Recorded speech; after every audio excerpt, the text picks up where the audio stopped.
Class series parallel connection के बारे में सारे पॉइंट देखें। अभी थोड़ा सा एक छोटा सा एक्स्ट्रा पॉइंट बता रहा हूँ जो शायद आपको काम करने में मदद करेगा। हम जानते हैं कि पैरेलल कनेक्शन में जो इक्विवेलेंट रेजिस्टेंस होता है that is lesser than the least resistance in the circuit. तो ये सपोज हम एक बात दे रहे हैं यहाँ पे आपको, एक रेजिस्टेंस कैपिटल आर है 10⁻6 ओम का, एक स्मॉल आर है 1 ओम का, मतलब capital R is very large as compared to small R. I want to find out what is the value of equivalent resistance. You know the basic formula. The equivalent resistance is 1 by R plus 1 by R. है कि नहीं? But if R is very large, this quantity will be very small as compared to this. So you say this is equal to 1 by R. Or R equivalent, if you calculate, R equivalent will be same as R. So when a very large resistance is put in parallel with a very small resistance, so you see the equivalent resistance is equal to the very small resistance. ये हमें कभी कभार numerical करने में मदद करेगा। ठीक है, ठीक है, ये इतनी सारी जानकारी हमारे पास हो गया। अब हम कुछ क्वेश्चंस लिखेंगे। Question number 1, a wire of resistance R was bent to the form of a square. Find the resistance or equivalent resistance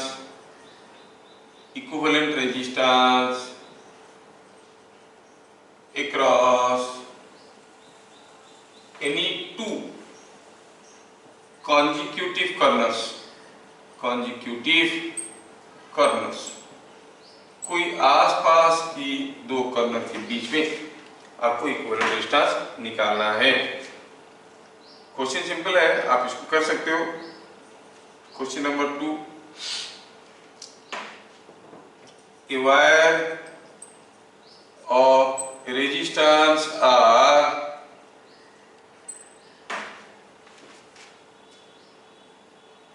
was bent into the form of a ring. Find R equivalent across any two or across two ends of any diameter.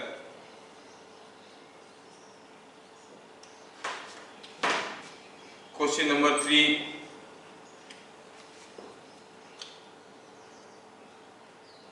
if using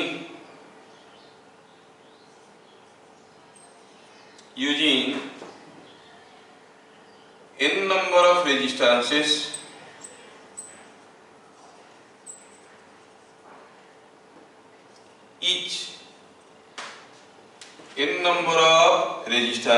using n number of similar resistances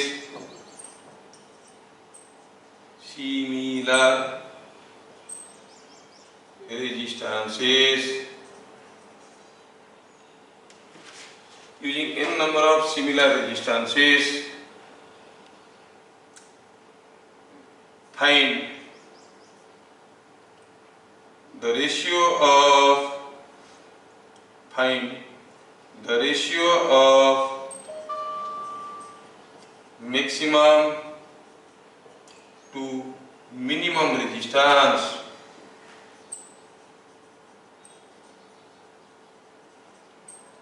that can be formed। जो maximum या minimum resistance बन सकता है उसका ratio क्या होगा। Question से so simple, आप में से हर कोई कर सकता है क्योंकि पहला क्वेश्चन है तो मैं जानबूझ के सिंपल क्वेश्चंस दिया हूं। Keeping this things in mind, पहला क्वेश्चन को देखते हैं, आप कर सकते हो इसको।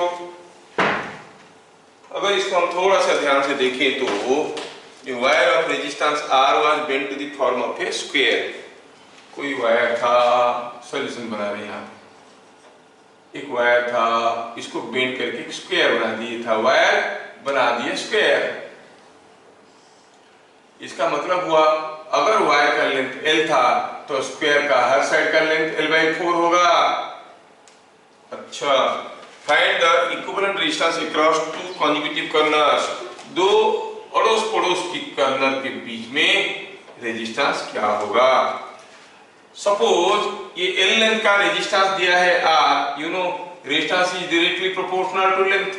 L लेंथ का रेजिस्टेंस अगर R हुआ, L/2 लेंथ का रेजिस्टेंस कितना होगा, कितना होगा, आधा लेंथ का रेजिस्टेंस कितना होगा मालूम नहीं। L लेंथ का रेजिस्टेंस अगर R हुआ तो आधा लेंथ का रेजिस्टेंस कितना होगा, R/2। ठीक, R/2 होगा। तो L/4 का रेजिस्टेंस क्या होगा, R/4 है कि नहीं। इसका मतलब ये रेजिस्टेंस हो गया R/4, ये रेजिस्टेंस हो गया R/4, ये रेजिस्टेंस हो गया R/4, ये रेजिस्टेंस हो गया R/4। और आपको पूछा है equivalent resistance. You clearly see that these three resistances are in series because at this point only two resistances are connected. At this point only two resistances are connected. तो हम कहेंगे तीनों मिलके क्या बन गया, मैं अगर ऊपर का तीनों रेजिस्टेंस को सीरीज में है, सीरीज में तो जुड़ जाता है, R/4 R/4 R/4 3 times it becomes 3R/4, और नीचे वाला R/4। ये पूछा है equivalent resistance. You clearly see this is 3R/4 in parallel with R/4. So R equivalent is 3R/4 into R/4 by 3R/4 plus R/4, और that reciprocal formula आप use कर सकते हो, 1/R equivalent is equal to 1/R1 plus 1/R2, है ना। तो ये कितना आ गया, सिंप्लीफाई करें तो ये आ गया कितना, नीचे हो गया R और ऊपर से गया तो it is coming 3R/60 ohms। Question number 1 का सॉल्यूशन हमें मिल गया। सॉल्यूशन नंबर 2, सेकंड का सॉल्यूशन देखो। ये तो इतना सिंपल है कि बिना कुछ किए आप लोग कर लोगे, और मेरे करने से पहले कुछ लोग बोल भी देंगे कि ये होगा।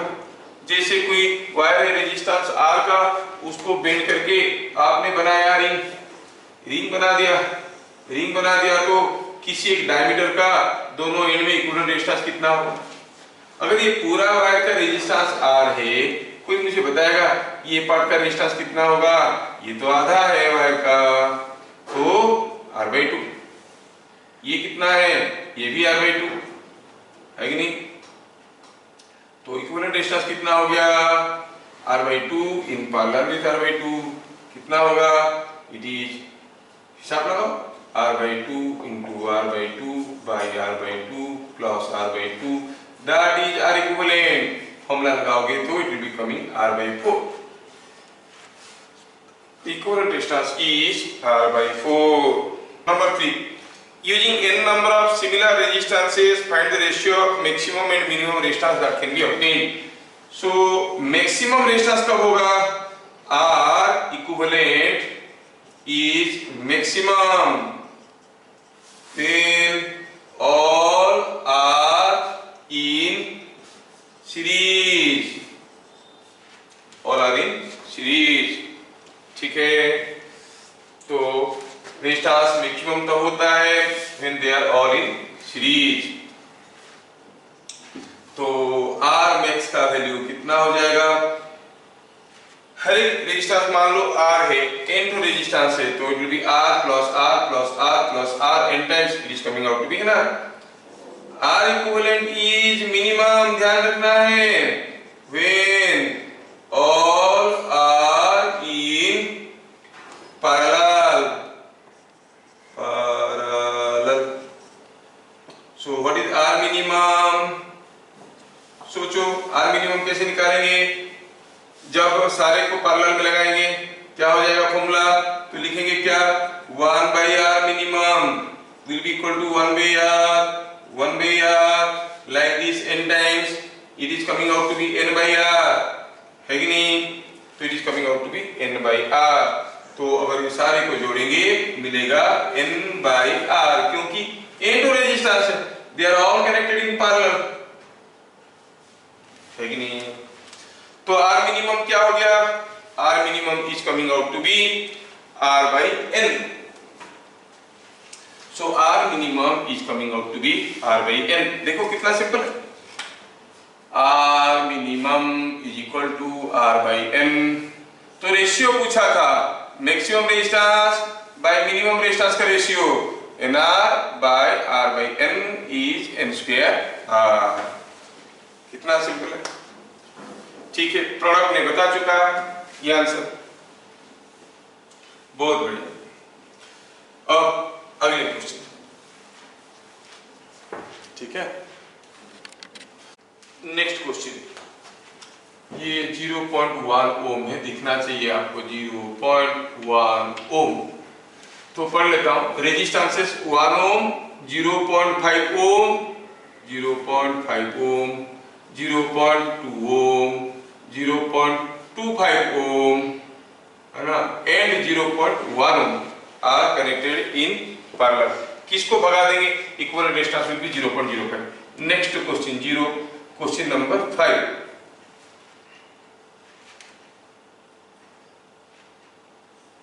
Here are 4 resistances connected like this, 1 ohm, 2 ohm, 3 ohm, 4 ohm। Question क्या पूछा है?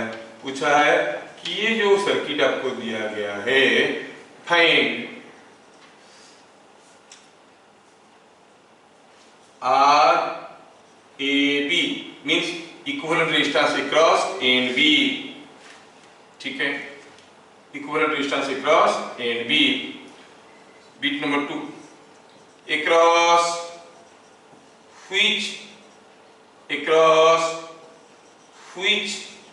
two corners the R equivalent value is minimum, ठीक है, R equivalent value is minimum। across कौन सा दोनों एंड में, AB में, BC में, CD में, AD में, AC में, BD में, कौन सा दोनों एंड में इक्विवेलेंट रेजिस्टेंस निकालेंगे तो वो मिनिमम निकलेगा। Question number 6, a wire of resistance R, a wire of resistance R was bent to the form of a ring।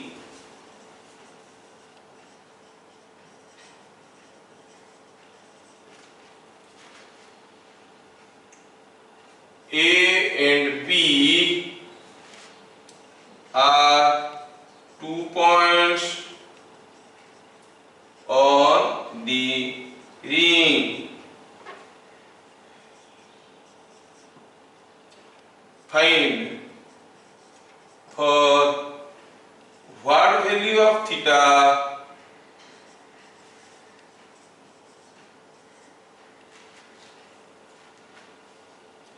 RAB means resistance across A and B is maximum and what is that maximum value।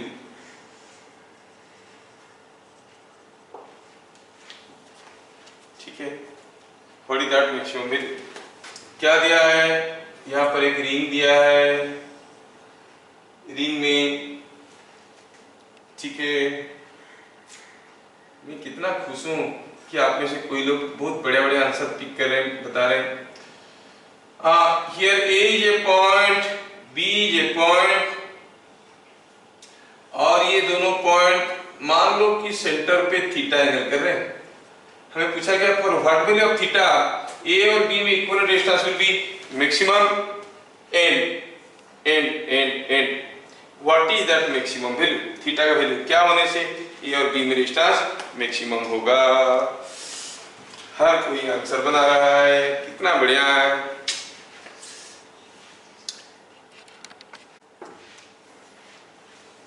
Number 4, सारे अभी तक जितने लोग answer दिए सबका answer सही हो गया। नंबर 4, नंबर 5, बहुत बढ़िया। ये तुम्हारा जमाने में भी ऐसे होता है, हम लोग का जमाने में तो बस सिस्टम चलता ही नहीं था।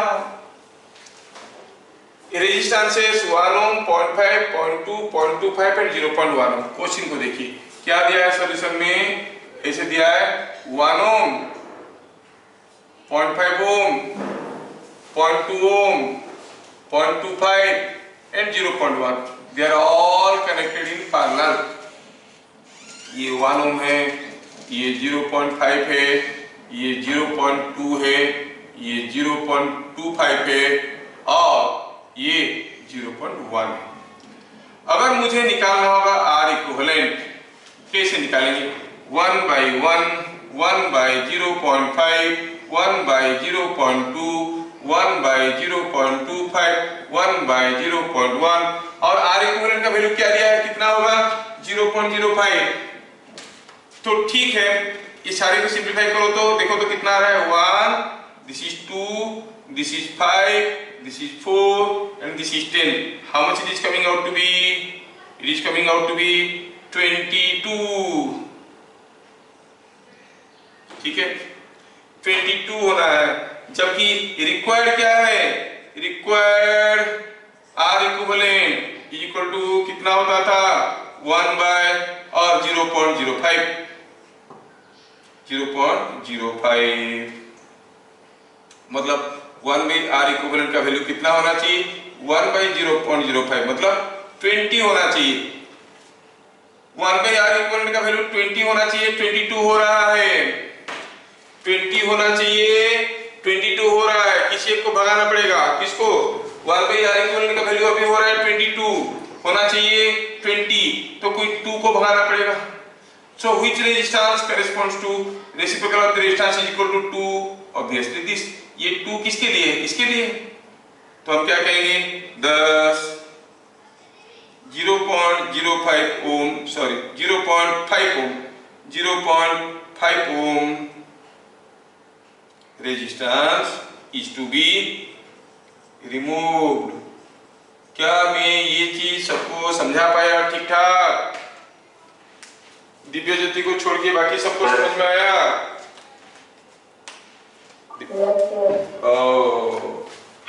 कितना सिंपल तो था। क्वेश्चन नंबर 5, क्वेश्चन नंबर 5, ठीक है। क्वेश्चन नंबर 5 में क्या दिया है? दिया है कि फाइंड RAB। क्वेश्चन नंबर 5 में बिट नंबर 1 पूछा है RAB निकालो।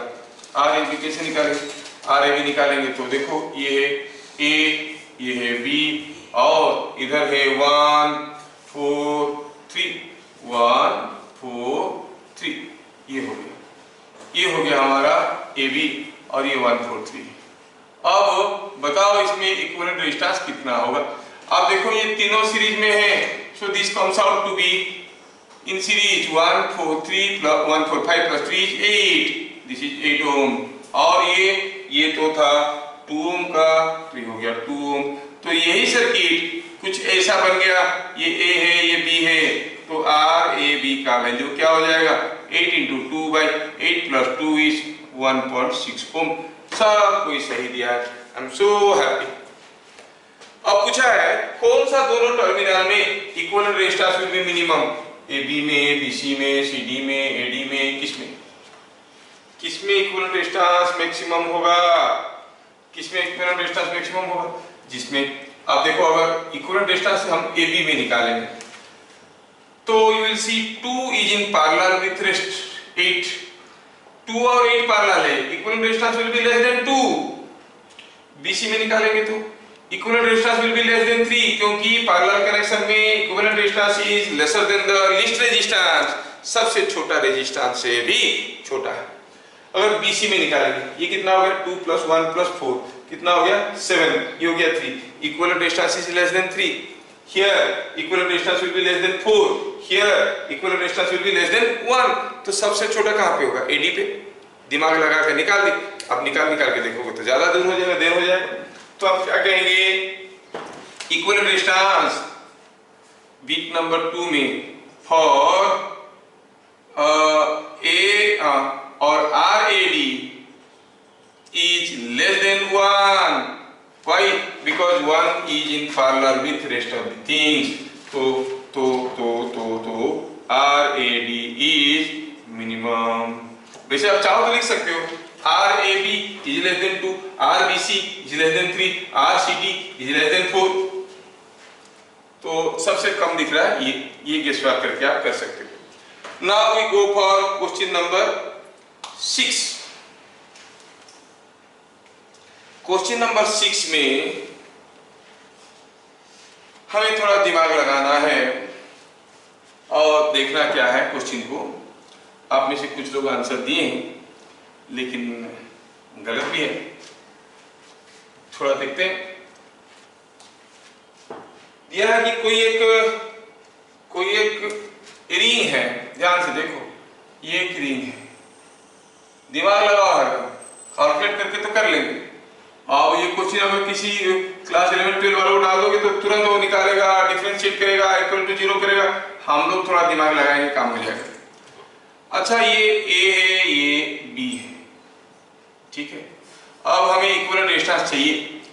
आप जानते हो कि ये लेंथ छोटा है, दिस लेंथ इज R, और ये यहाँ से यहाँ तक का वाला लेंथ बड़ा है। चलो इसको हम कहेंगे R1 और ये लेंथ को कहेंगे R2। So when the angle is theta, you see R1 is in parallel with R2, so the equivalent distance will be less than R1। क्योंकि छोटा लेंथ है तो रेजिस्टेंस R1 है, छोटा है। दोनों में से जो छोटा होगा इक्विवेलेंट डिस्टेंस उससे भी छोटा होगा। So equivalent distance across these 2 points is less than R1। R1 से भी कम है। अच्छा, हमें इक्विवेलेंट डिस्टेंस को मैक्सिमाइज करना है, तो अगर हम पास लाएंगे तो R1 का वैल्यू और छोटा हो जाएगा, R1 का वैल्यू और छोटा हो जाएगा, इक्विवेलेंट डिस्टेंस और छोटा हो जाएगा, है कि नहीं?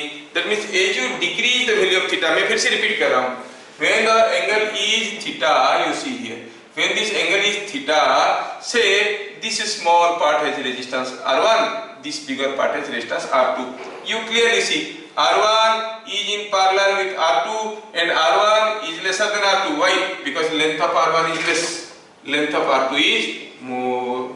तो R1 छोटा है, R2 बड़ा है, तो इक्विवेलेंट डिस्टेंस जो होगा वो R1 से छोटा होगा, क्योंकि in case of parallel connection equivalent distance is lesser than the smallest resistance in the circuit, है ना? अभी मान लो A और B को मैं पास लाता हूँ, थीटा को कम करूंगा, थीटा को कम करूंगा तो R1 और छोटा हो जाएगा, क्योंकि लेंथ घट रहा है, लेंथ घटेगा तो R1 छोटा हो जाएगा, और इक्विवेलेंट डिस्टेंस तो R1 से भी छोटा हो रहा है, मतलब इक्विवेलेंट डिस्टेंस और छोटा हो जाएगा। इसका मतलब A और B को पास लाओ, इक्विवेलेंट डिस्टेंस घटेगा, ठीक है। अब दूर लेते हैं, दूर लेने से R1 का वैल्यू बढ़ रहा है, इक्विवेलेंट डिस्टेंस R1 से छोटा है लेकिन R1 बड़ा हो रहा है, तो इक्विवेलेंट डिस्टेंस बढ़ेगा।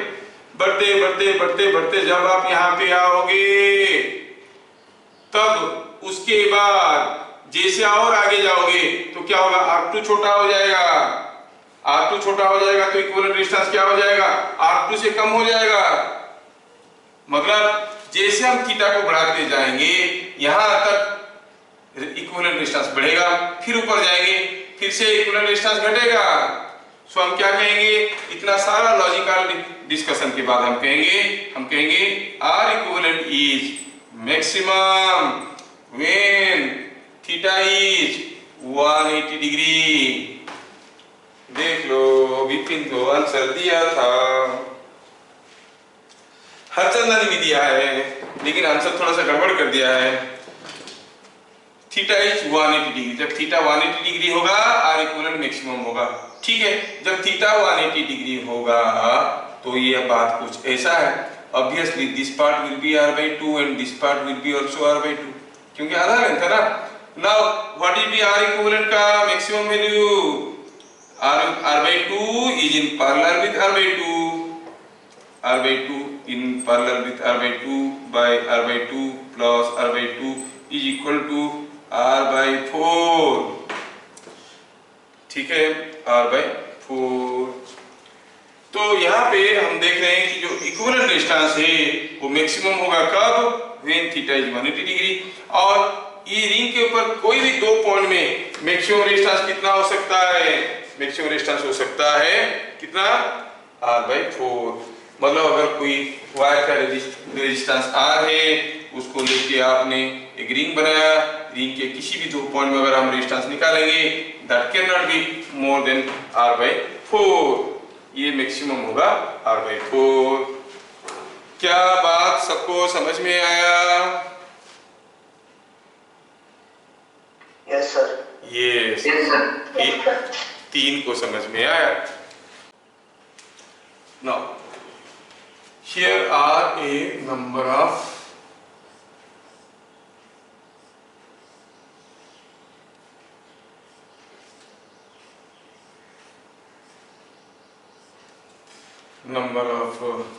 things connected like this.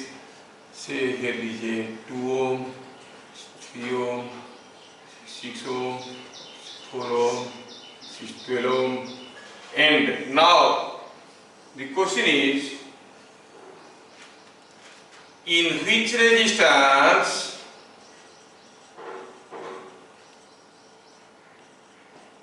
the current is minimum और मैक्सिमम, करंट इज मैक्सिमम, कौन सा रेजिस्टेंस में सबसे ज्यादा करंट जा रहा है? Question number 8।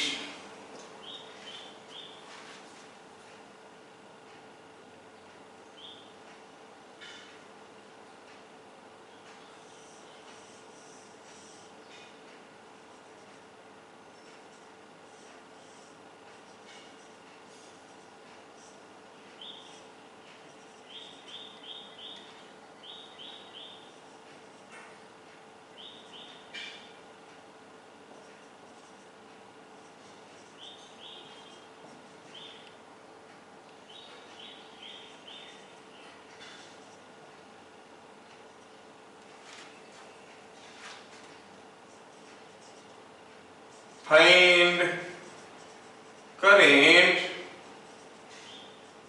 in the wire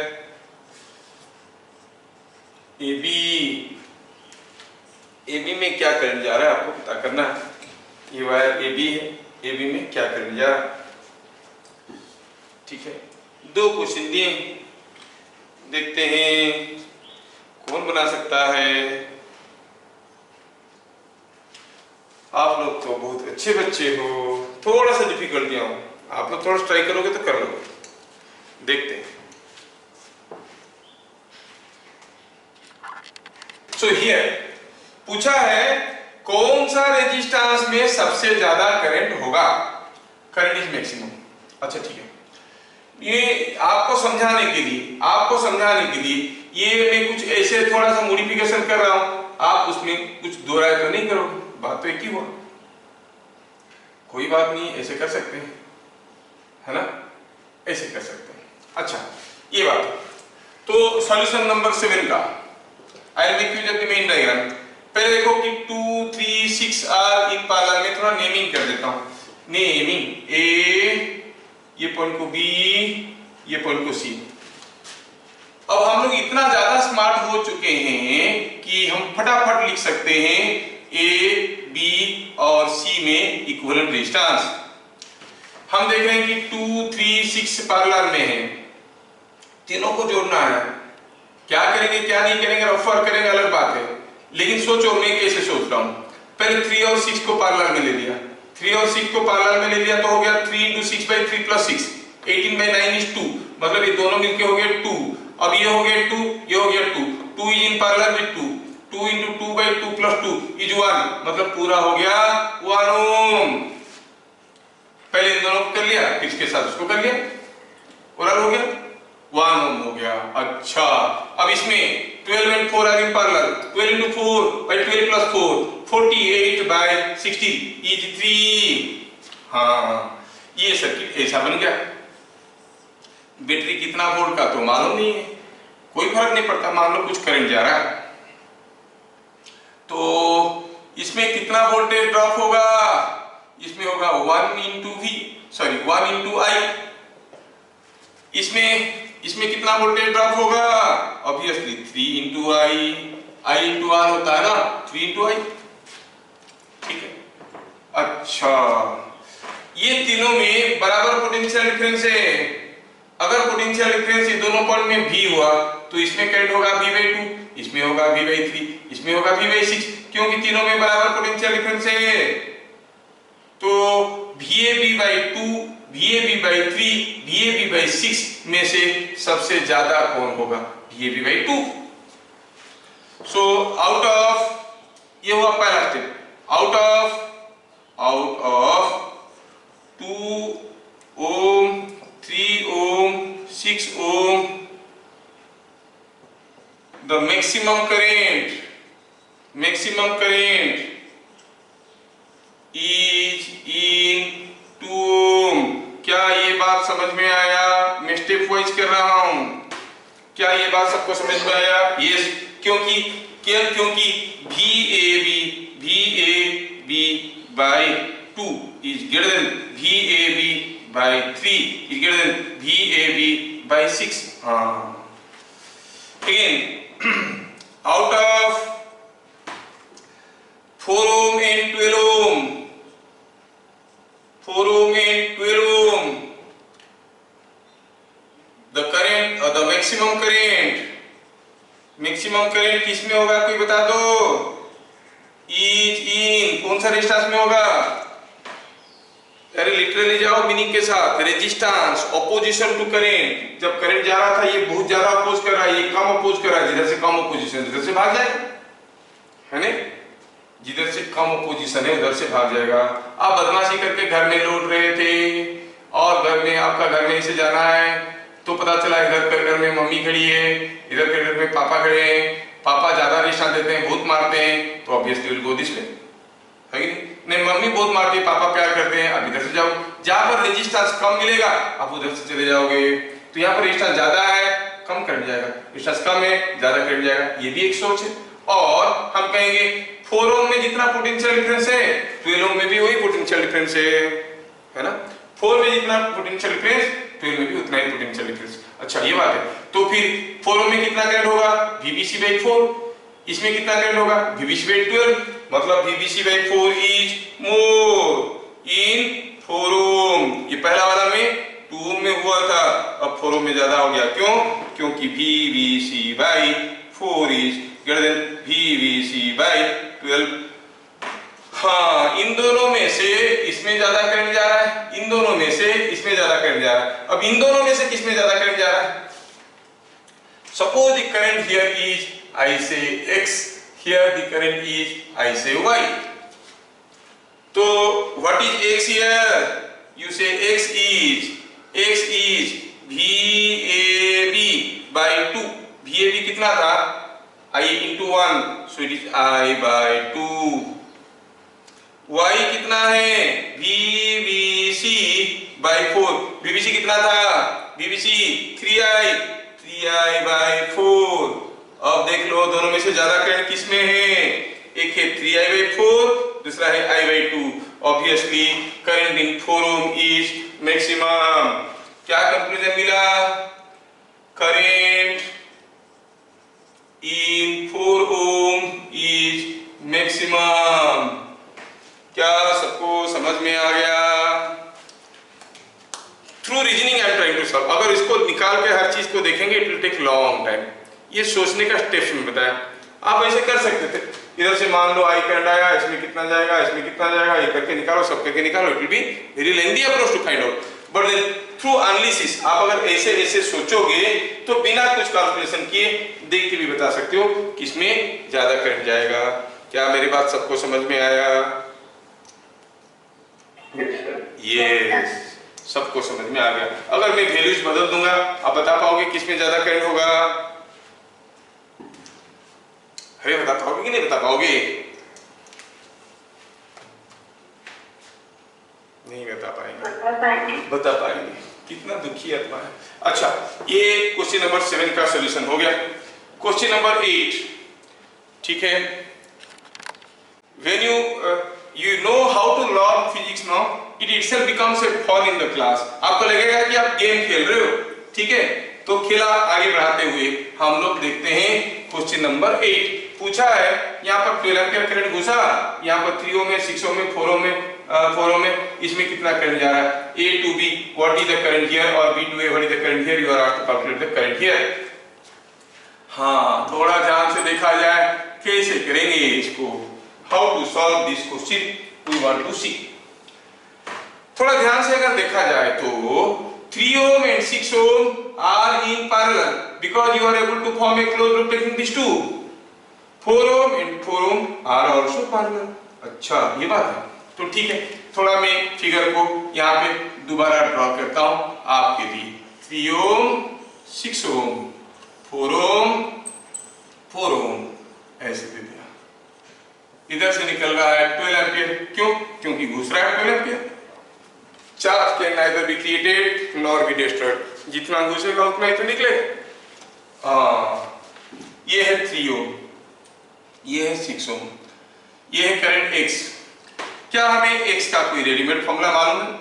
3 is in parallel with 6 as 3 ohm is parallel to 6 ohm, आप कहोगे X का वैल्यू क्या होगा?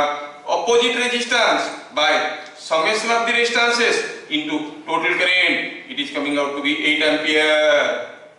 हाँ, अब 4 and 4 भी तो पैरेलल है, as 4 ohm is in parallel with 4 ohm, तो यहाँ का करंट को Y कहो, Y कितना हो जाएगा? Opposite resistance by summation of the resistances into total current, what is that? 6 ampere. तो X कितना निकला? X निकला 8 एम्पियर, Y कितना निकला? 6 एम्पियर। तो अब यहाँ का Z कितना होगा? कितना सिंपल है, 10 10 10, Z is equal to X minus Y। 8 आया, 6 इधर गया, दैट इज 2 एम्पियर। कितने लोग किए थे? कितने लोग किए थे देखेंगे। Z is equal to 2 ampere. क्या ये बात पहले सबको समझ में आया? Yes sir, no? Yes sir. ये समझ में आ गया, बढ़िया बढ़िया बढ़िया। देखते हैं। So nice, how fast you people are thinking, I am very very happy. तो सॉल्यूशन क्या है? सॉल्यूशन ये है कि अगर 4 resistance, 4 resistances each are ohm are in parallel, अगर ये बात है तो आप क्या कहोगे? 1/R इक्विवेलेंट का वैल्यू क्या कहोगे? 1/R 1/R 1/R 1/R। तो ध्यान रहे कि 4 रेजिस्टेंस को पैरेलल में लगाने से होता है R/4। n जो रेजिस्टेंस को पैरेलल में लगा देंगे होगा R/n। ठीक है, ये एक स्टेटमेंट है, आपको हेल्प कर सकता है। When n number of similar resistances are in parallel, equivalent resistance is R/n. This is given to be 20 ohm, given, ये दिया हुआ है, इसका मतलब R हो गया 80 ohm। Now bit number 1, एक रेजिस्टेंस निकाल दिए, एक रेजिस्टेंस निकाल दिए, एक रेजिस्टेंस निकाल दिए। Yes yes yes. तो अब एक रेजिस्टेंस अगर निकाल देंगे तो आपको कहना क्या है? कहना ये है कि ये R है, ये R है, ये R है, तो R इक्विवेलेंट कितना होगा? 3 resistances, each of R ohm are in parallel, equivalent resistance will be R/3, that is 80/3 ohm। कितना सिंपल है। दूसरा दिया है कि नहीं, 4 रेजिस्टेंस जैसे थे वही है, उनको कोई चेंज नहीं किए, लेकिन क्या किए? एक रेजिस्टेंस के दोनों एंड को हम 0 रेजिस्टेंस से जोड़ दिए, that is called shorted, the two ends are shorted, made short circuit। Short circuit मतलब दो पॉइंट को 0 रेजिस्टेंस से जोड़ना को कहते हैं शॉर्ट सर्किट। शॉर्ट सर्किट कर दिए, अब क्या हो गया? शॉर्ट सर्किट मतलब रेजिस्टेंस कितना है? 0। ये R, ये R, ये R, ये R। आप जानते हो अब ये 0 भी इनके साथ पैरेलल में आ गया, इक्विवेलेंट रेजिस्टेंस 0 से भी कम होगा, इक्विवेलेंट रेजिस्टेंस 0 से भी कम होगा, लेकिन रेजिस्टेंस कभी नेगेटिव नहीं होता है, तो क्या होगा? 0 होगा, इक्विवेलेंट रेजिस्टेंस विल बी 0। सो अगर एक को रेजिस्टेंस को 0 कर देंगे, एक 0 रेजिस्टेंस लगा देंगे, तो पूरा का पूरा इक्विवेलेंट रेजिस्टेंस हो जाएगा 0। वैसे भी अगर आप सोचना चाहोगे आप कहोगे 1/r equivalent is equal to 1/r 1/r 1/r 1/r plus 1/0, है ना। 1/0 मतलब infinite, this whole thing becomes infinite और r equivalent is equal to 0 1/इनफाइनाइट। सो आपको ये भी समझ में आ गया, है ना। ठीक है, नेक्स्ट क्वेश्चन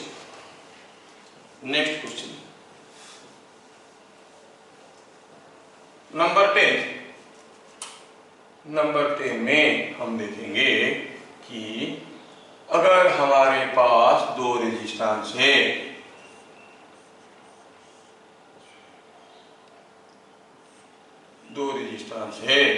तो और यहां पर एक बैटरी है, ये R1 है, ये R2 है, ठीक है। In figure shown R2 is greater than R1 if R2 is gradually decreased,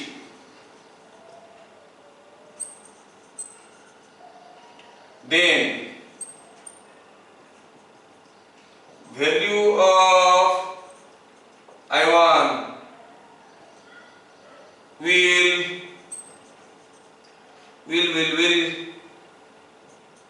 increase और डिक्रीज, ये आपको बताना है। R1 R2 दो रेजिस्टेंस है, R2 को ग्रेजुअली कम करने लगे, then value of I1 will increase और decrease।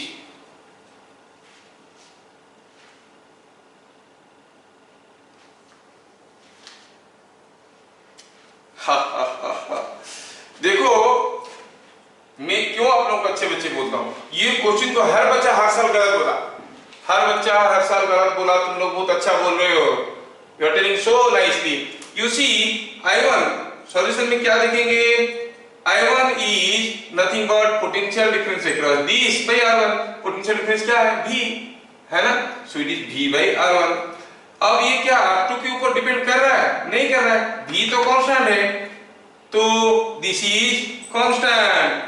क्योंकि R1 R2 बदलेगा, this is not going to be affected, current is not going to be affected, current through R1 remains same because the potential difference across this is remaining same, और potential difference बराबर रहेगा तो obviously ये current भी बराबर रहेगा, ठीक है।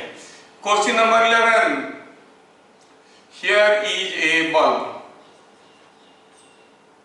ये एक बल्ब है, here is another bulb, bulb मतलब resistance, here is another bulb,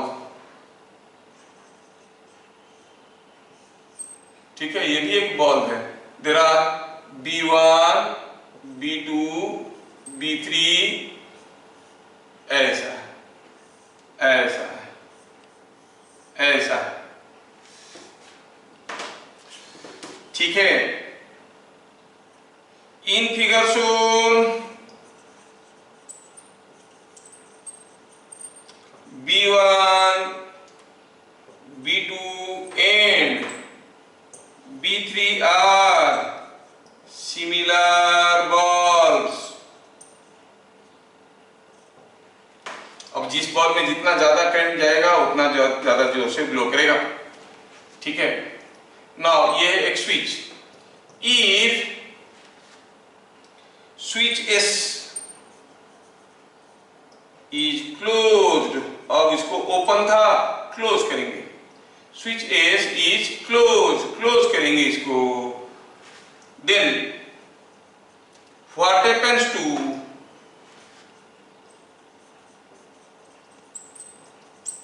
brightness of B1 and B2, मतलब आपको बताना है कि उनका ब्राइटनेस बढ़ेगा या घटेगा।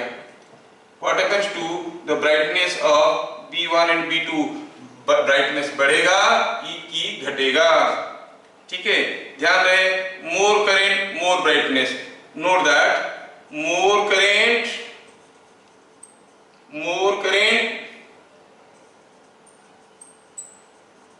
gives more brightness। जितना ज्यादा करंट जाएगा उतना ज्यादा ब्राइट ग्लो करेगा। आपको सोचना है और बताना है क्या होगा। नंबर 11, क्या होगा B1 का ब्राइटनेस को, क्या होगा B2 का ब्राइटनेस को। फेंकने वाले फेंकना शुरू कर दिए, कुछ दिमाग लगाओ, सोचो और बताओ। दिमाग लगाओ, सोचो और बताओ। B2 decreases, B1 remain same. ऐसे ऐसे लोग बोल रहे हैं, ऐसे ऐसे लोग बोल रहे हैं। ठीक है, हमें सोचना है, सोच के बोलना है। देखते हैं कितने लोग सही सोच पा रहे हैं। सोचो सोचो, तुम लोग बहुत ही अच्छे बच्चे हो, तुमसे मुझे काफी कुछ उम्मीद है। ट्राई। अब मैं बनाता हूं, समझ में आ गया सबका आंसर गलत है। और मुझे मालूम है कि ये पूरा क्लास में एक ही माइंड इंटेलिजेंट है, वो इंटेलिजेंट माइंड मेरा है, आप लोग नहीं कर सकते। चलो देखते हैं। सी दिस क्वेश्चन, क्या दिया है? जब ये स्विच खुला था, इधर से करंट जा रहा था, करंट जा रहा था, करंट जा रहा था, सब करंट जा रहा था, दोनों बल्ब ग्लो कर रहे थे।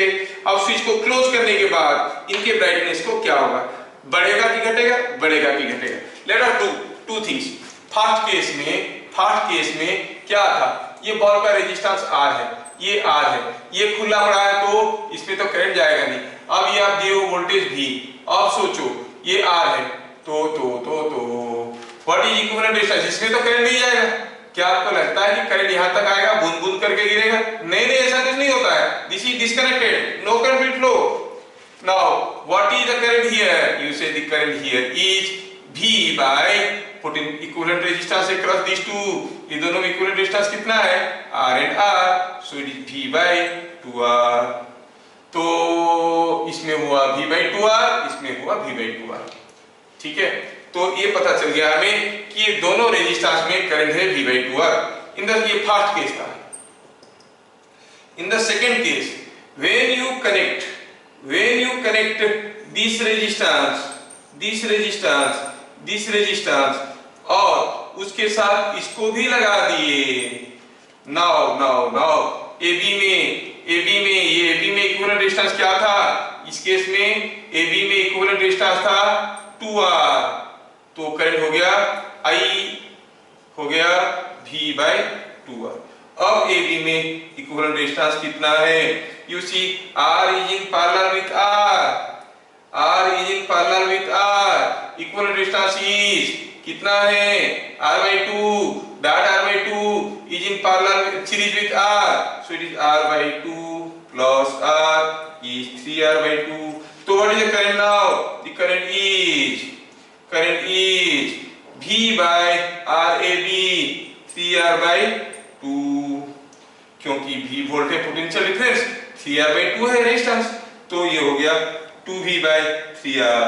अच्छा, अब यहाँ पे करंट होगा 2V by 3R, और जो करंट यहाँ पे आएगा जितना घुसेगा उतना ही तो निकलेगा। दोनों तरफ बराबर रेजिस्टेंस है, इधर जितना रेजिस्टेंस इधर इतना रेजिस्टेंस, किसमें ज्यादा करंट जाएगा? ज्यादा कहाँ जाएगा, दोनों बराबर रेजिस्टेंस है तो बराबर करंट जाएगा।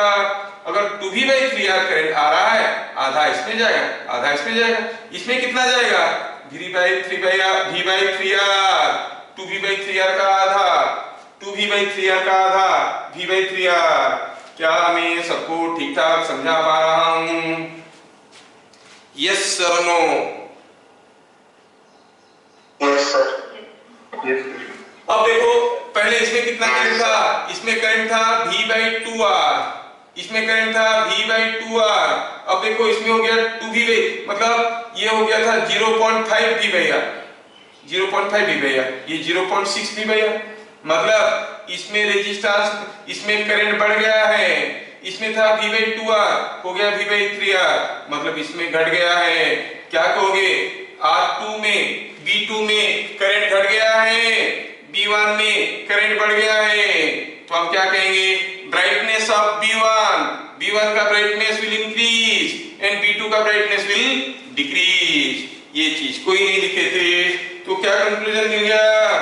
मिल गया कि कंक्लूजन ये मिला, brightness of B1 increases and B2 decreases। क्या आपको ठीक ठाक समझा पाया मैं? क्या मैं आपको ठीक ठाक समझा पाया? Yes, sir. Yes. सबको वो समझ में आ गया? ठीक है, ठीक है। अगर ऐसा ही एक क्वेश्चन आपको समझ में आ गया है, आपको लग रहा है, तो मुझे चाहिए ये क्वेश्चन का आंसर। मैं इसको मिटाता हूं, एक क्वेश्चन देता हूं, उसका आंसर बताना। ये हो गया, मैं मिटाता हूं।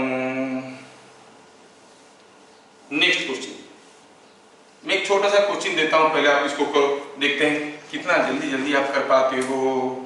हम कहेंगे हियर इज ए, ऐसा मान लो कि ये 3 ओम है, ये 6 ओम है, ये हो गया कुछ मान लो कि कुछ 8 ओम है ना, ये है समथिंग लाइक से 60 वोल्ट है। पूछा है x। Question number 12, find x। आप लोग कर सकते हो, आप लोग कर सकते हो, you are all smart people, तुम पर मेरे को पूरा भरोसा है। बस डाउनलोड करने में थोड़ा लेट होता है, इंस्टॉल करने में थोड़ा सा ज्यादा लेट होता है, लेकिन उसके बाद तो सर्विस तो फटाफट मिलता है। When I teach for the first time, data is downloaded. When you understand for the first time, data is installed. When you reproduce, now your processor speed works. है ना? बस ख्याल रखना कि वायरस ना हो जाए अंदर। वायरस हर चीज को स्लो कर देता है। You must have a strong firewall कि कोई भी नेगेटिव थिंकिंग आपके अंदर ना जाए। कोई भी नेगेटिव थिंकिंग किसी के भी बारे में, हो सकता है आपको दुश्मन है, दुश्मन के बारे में नेगेटिव सोचने से भी आपकी ताकत कम हो जाता है। रिमेंबर, हमारे कहानी में है जब ऋषियां किसी को अभिशाप दे देते थे तब उनकी ताकत कम हो जाता था। ठीक है, दुश्मन के बारे में भी नेगेटिव नहीं सोचना है, शांत रहना है, सब माया है। ठीक है, now find the value of x।